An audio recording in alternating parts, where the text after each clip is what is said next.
I know y'all remember when Epstein found himself offloaded to the next plane of existence.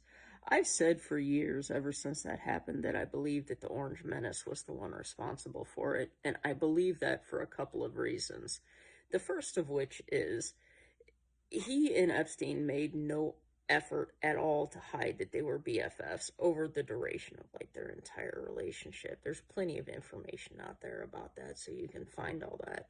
The second is the Orange Menace was brazen enough to publicly put out there that he could offload somebody in the middle of the street and he would suffer no consequence from that. So to me, it's no surprise that they're finding that there's a minute of video missing. I mean, this entire time, like I said, I believe the Orange Menace is responsible for it. That being said, the fact that he doesn't want to air the list is a little bit comical to me, as well as not surprising, because he knows he's going to be on that list. Everybody knows he's going to be on that list.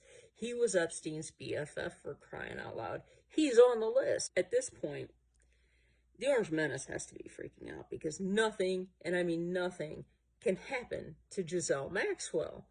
Because if she finds herself in a similar fate as Epstein found himself, because the Orange Menace was afraid he was going to talk or that things would get aired, then that's going to be even more damning for the Orange Menace than just simply having had released the list in the first place.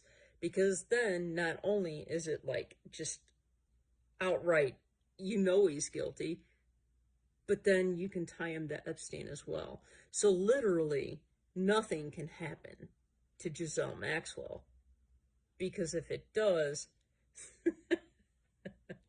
his goose is cooked as far as that's concerned. Let's see what she has to say, because if she's really interested in talking, it's going to come out and it can't be stopped, because if it is stopped, he's going to be up a creek without a paddle.